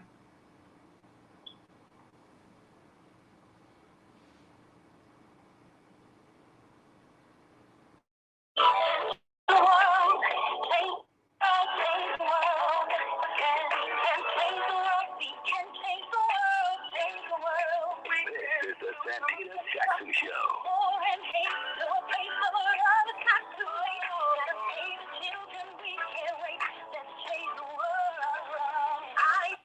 Hey, everybody. The Santita Jackson Show, WCPT 820 in Chicago and AM 950 Radio, the voice of progressive Minnesota, the Rainbow Push Convention. I hope that you will be there June 18th through the 22nd. You don't want to miss it. It's going to be great. It's going to be great. and it's free. Pete Buttigieg will be there. The Assistant Attorney General for Civil Rights.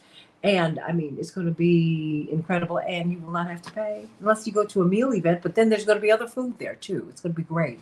And then I hope you will meet Jennifer Bishop Jenkins and I as we join Jonathan Jackson at his town hall meeting on gun violence at New Covenant Missionary Baptist Church on Monday. Morning Stars, I hope you'll join me out there at 750 77th. It's 77th in Cottage Grove, everybody. On Monday at 6 p.m. It's going to be a really, really invigorating event. And Alina, you were asking if Mr. Caruso wrote Snoop Dogg and Kim Kardashian a check. Just very quickly before I pitch it back over to Legal Q&A with CK Hoffler. That is not how power works. Okay? They don't need checks from him. Everyone wants access to power. Okay? That's it.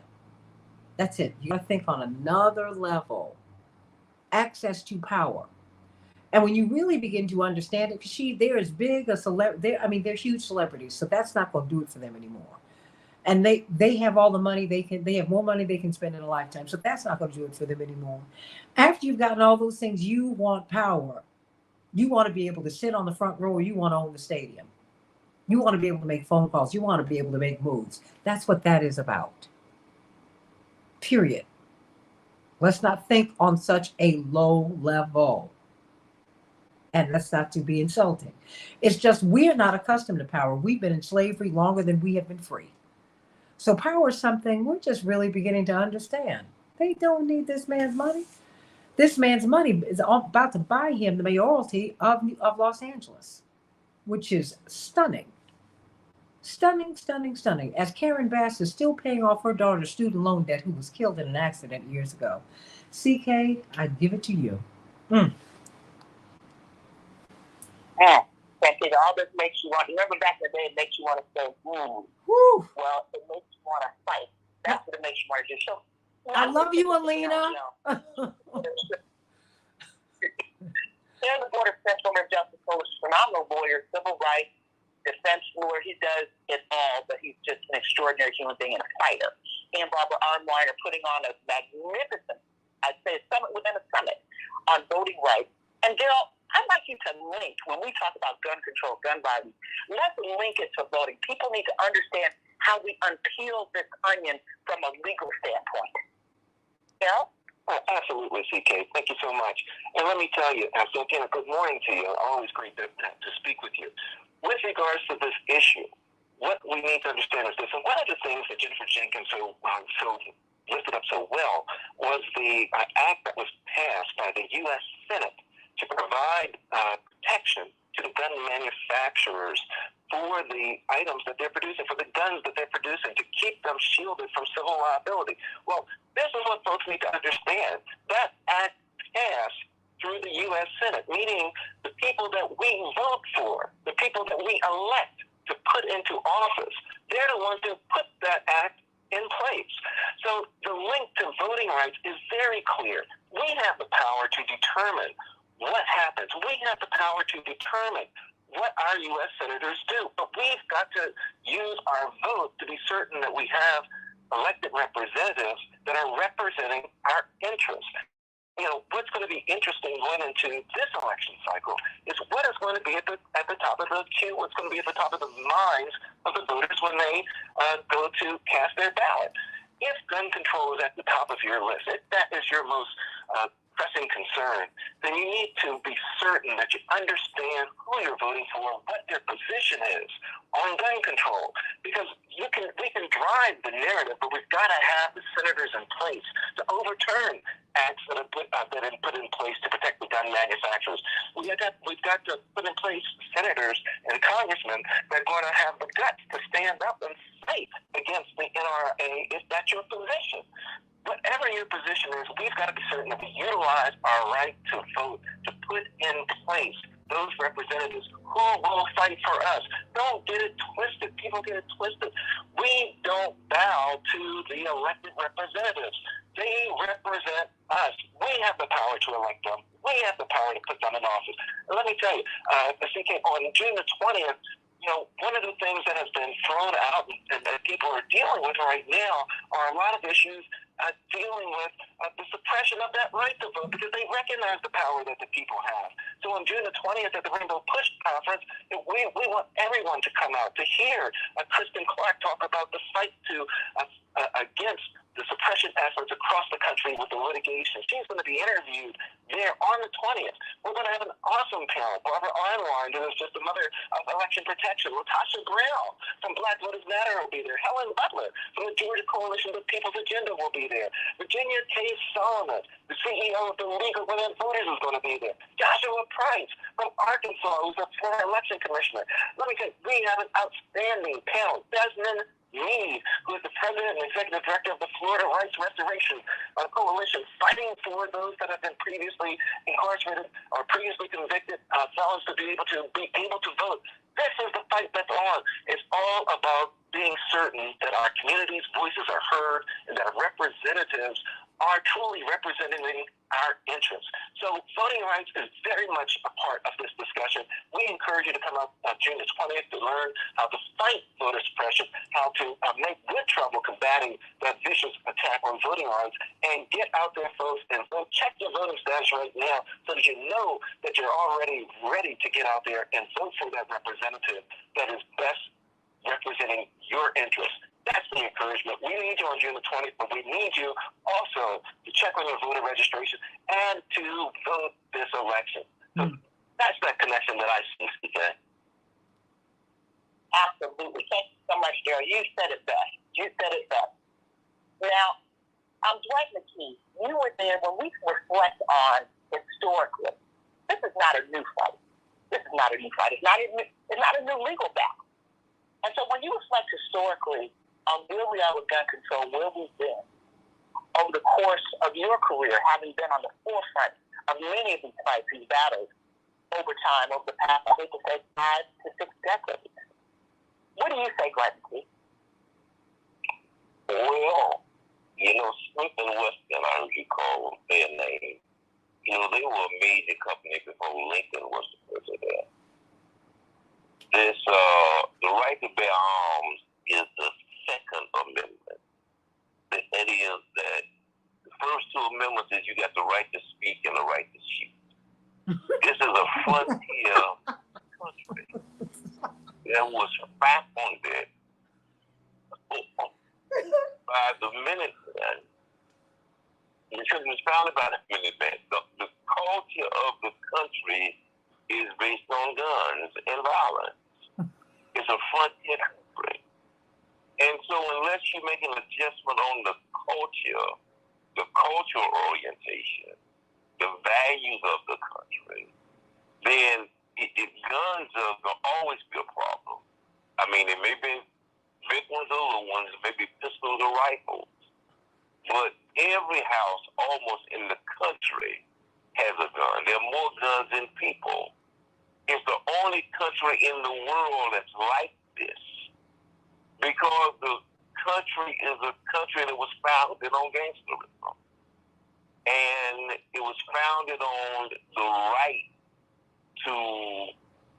from a foreign people, to come in and take the land and take the labor of other people and to protect that they need guns. And so you have to really reorientate the values of the culture. You have to stop glorifying guns. You have to take the mythology out of guns. We don't have just a gun problem, and we do have a gun problem, but we have a violence problem. Because it has always been the way of the country to impose its will upon people who were less powerful, who didn't have as many guns, or who couldn't protect themselves. We have to have a complete reorientation of the values of this country and what this country has been about and is about. And it's a hard saying, as the Bible says, but it's kind of the only thing that can work, because to not do that is just to change the kind of guns that people use to shoot each other You pass legislation that say that you can use big guns and you can use these terrible guns, and people to go back to pistols and derringer or whatever they need to use, they think they have to protect themselves and impose their will.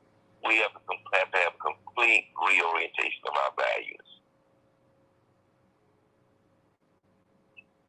I have to tell you, a complete reorientation of our values. How do we even begin, right? And I'd also like Darren to comment on this. How do we begin to reorient our values? How do we even start? There's just so much that we have to do. How do we do that? One is we have to stop buying our kids toy guns. It starts there. We have to we don't put pornography on television. We put cowboys killing Indians on television and glorify that. We buy kids G.I. Joes and we turn death into games. We have the video games our kids play is about death, shoot, kill. We have to really, at early childhood, study war no more. It really starts there. Is what you practice is what you look the best at. And when you start buying your child a gun at 4 and put a cowboy hat on him and tell him to giddy up, and he starts shooting somebody, put a feather on his friend's head, start shooting at him, and act as if something is glorious about that, then you embed in him the notion that violence is the correct way of life. It has to be complete reorientation of our values and how we see the world. Cowboys, cops, and robbers. First thing we buy our kids for Christmas, a toy gun. And we wonder why when they get 18, 19, 20, they want bigger guns that can really shoot. Something is wrong with us. Well, thank you for that, Dwight. We do. That's a place to start. That's a place for us to start.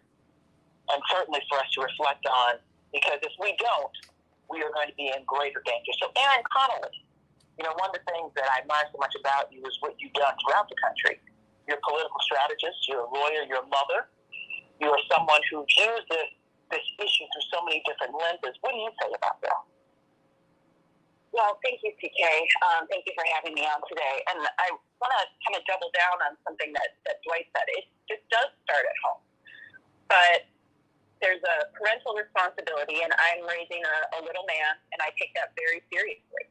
But when I am out in the community organizing, whether it's with my local library or my school district or whatever work I'm doing across the country, the issue that I see is fear. If we are raising children in a system that does not prioritize their families, does not prioritize social services, leaves them vulnerable in a place where most children in the United States have some sort of uncertainty, whether it's in their early childhood, whether it's in their teenage years, whether it's we're looking at high levels of anxiety and depression among teenagers right now. We're looking at food insecurity as free lunches are being phased out throughout the country in July. We can't expect these children to be at peace when we are creating perpetual trauma in America. We have to support these families and give them a shot, right? Like, this is what we see across all of these violent scenarios. There is neglect, there is abandonment, there is some reason that these children, in many cases, feel like there's no option for them, that there's no future, that they have to turn to violence, that they are going into a school or a grocery store and laughing as they murder people. This is the responsibility of our government to take seriously, that we need to provide a safety net so these families can function with a sense of security. We cannot have a peaceful society if we are putting violence upon them, right? We look at, Santita, you brought up the economic issues that are at play in our country right now. There's extreme insecurity if you're going home to an environment where it's supposed to be your safe space and it's complete chaos where you can't afford, you don't know if you're going to be in your house next month, if you can't afford food, if your lights are going off during the summer and you are overheated, how can you be at ease? How can you see a future better than that, right? So as we look at the big picture, yes, there is parental responsibility. That is absolutely true, as Dwight said. We have to take responsibility for the things that our children see, what they are playing with, what they are desensitized to. That's a big part of it. But also, we have to give them a system that values them, that sees them as human beings, that puts them above corporations and gun manufacturers and billionaires. And I'm glad you brought up the piece about gun manufacturers and called them out by name, CK. That is important. We need to know who these people are. We also need to know who is on their board of directors, who are the other companies that are working for these companies, right? There's a huge network of agencies and other corporations that support gun manufacturers in this country, and they also need to have people show up to their board meeting, right? We are funding and supporting an industry that is all about death and violence, and we are giving them immunity. The rest of the world is just bewildered by this. And as Attorney Jones said, we do have the power, but we have to put the pressure on our senators to end the filibuster. That's really what this comes down to, right? We can't pass anything unless we eliminate the filibuster. And the ridiculousness of that with regard to every fear that we have right now, abortion rights, gun violence prevention, all of these things can move forward if we end the filibuster, period. And folks like Joe Manchin, Kirsten Sinema need to hear that thousands of times a day and understand that the next mass shooting will be on their hands. We can't, enough of this. It's infuriating. Absolutely.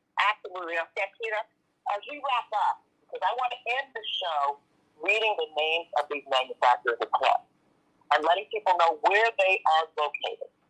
But if we could get closing comments from Jennifer, in this order, Jennifer, Daryl, and then also Dwight and Aaron. And then I'm just going to say some closing words, and Santita, I know you want to as well.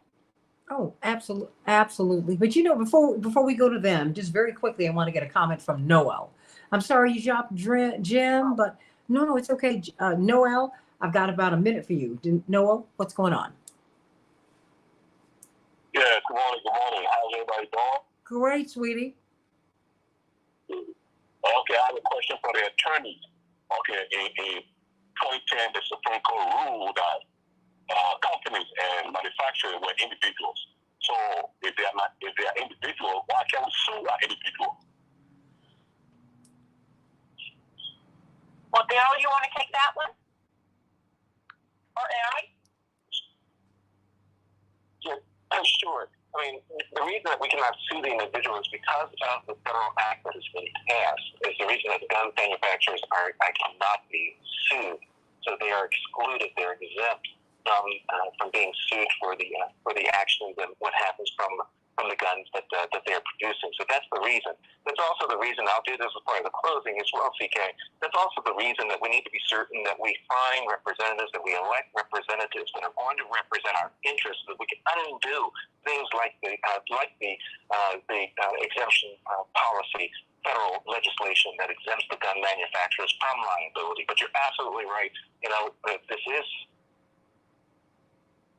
there's a need to undo it so that they can be held responsible and liable.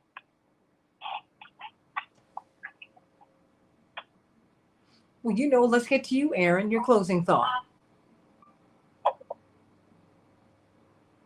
Well, in order to make this change, we have to vote. We have primaries all over the country. We saw yesterday in California, and you let us know how important that mayoral race is. And I can't believe it's in a runoff. We have just over 20 days in Illinois for that primary. Really do your research and look at who these candidates represent, right? Look at who is donating to your candidate. That's really who is in charge, right? Mm-hmm. Yeah. So take a look at that donor list and vote accordingly.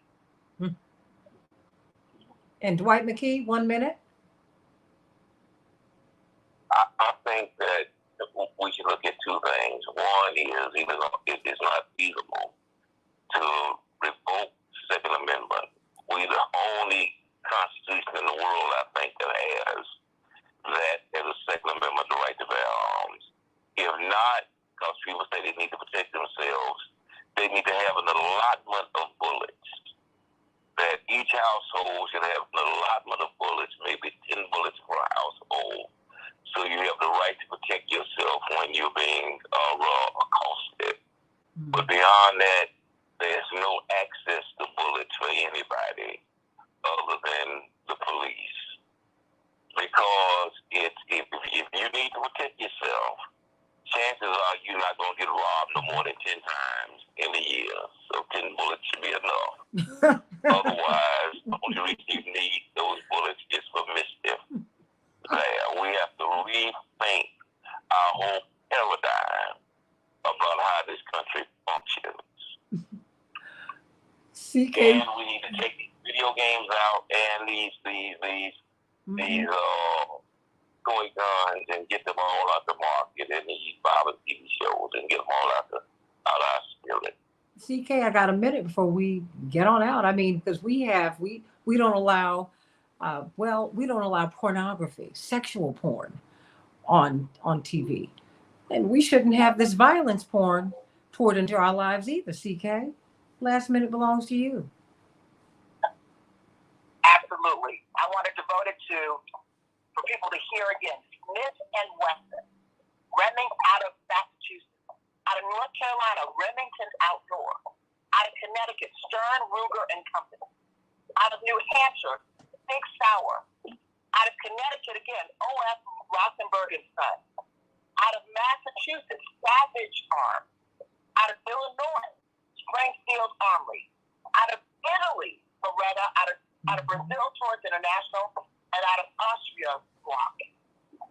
Remember those names; those are manufacturers. Amen. You know, I tell you what, we're going to have to remember those names, hold them accountable.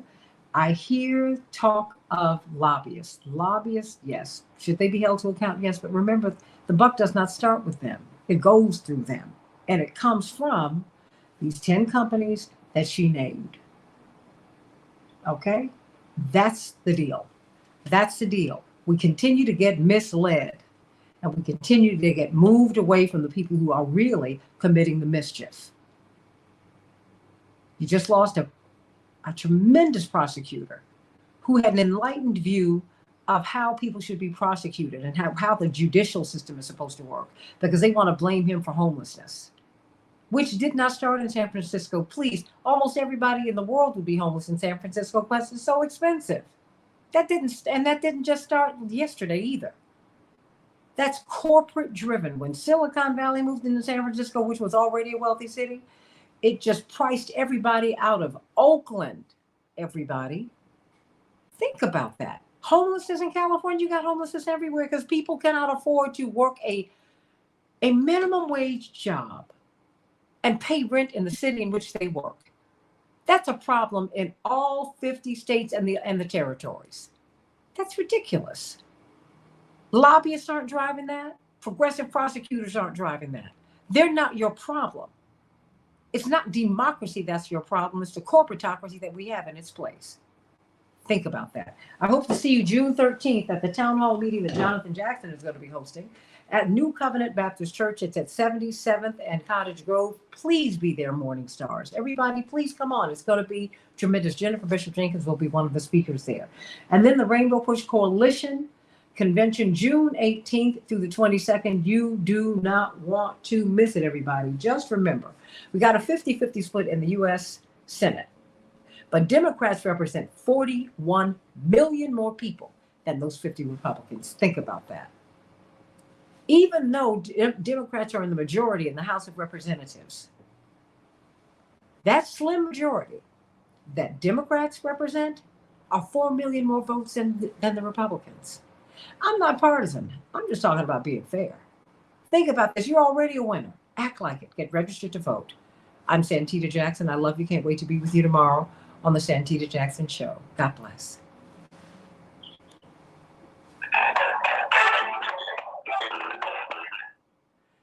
Does anyone have anything else they want to say before we go? No, I'm just thinking Smith and Wesson. That's all I'm thinking. Oh, I'm so glad you read those names of those corporations. We got to read them every day. Please send me the list. Every day. Every day. I will.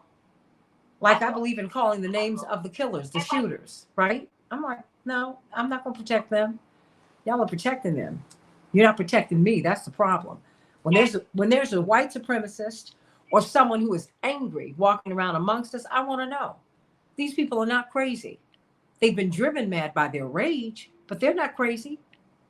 Stop playing that game. No. Like you said, that's PR, CK. Yeah. The pivot. And there's a way just going to get to them. It's just going to require a combination of legislation. There are loopholes everywhere in every law.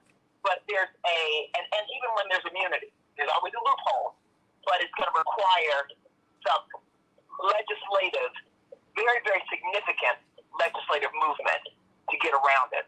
It really is. Because, when you provide immunity, those companies rely on that. And they said, we wouldn't have done all this but for the fact that we had this immunity because it was in the interest of the country. So, but there's a way around all that. And in other industries, we've been able to get around it. So it'll be interesting.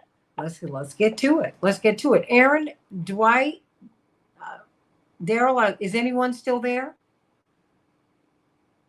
If not, thank you so much for this conversation, and I'll see you on the 13th and at the convention. Oh, I can't wait. I cannot wait. I cannot wait. I cannot wait. I cannot wait. It's going to be great. It's going to be a great convention. It really will be.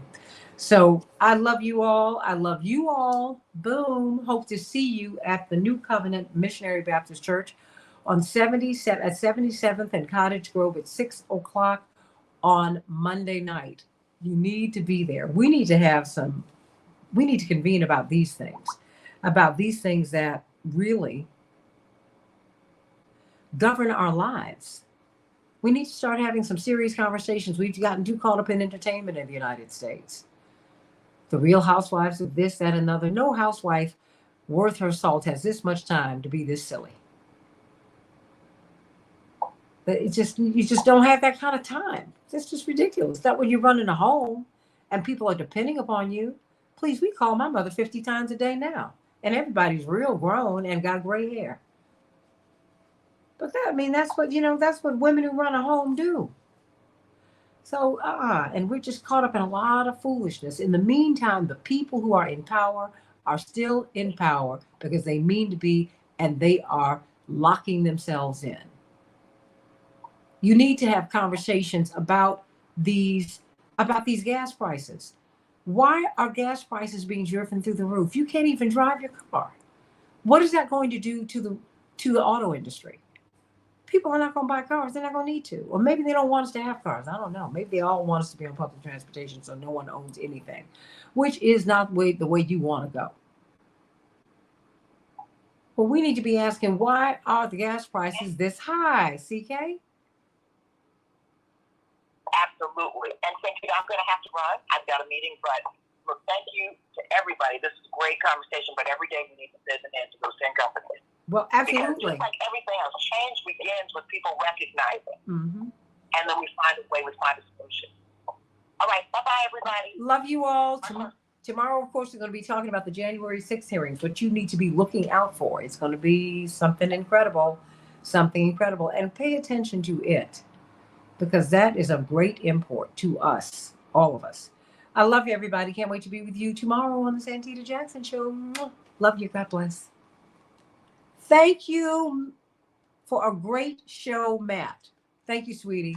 He might not be in the studio right now because he always has to run and get another show up. So sending you much love.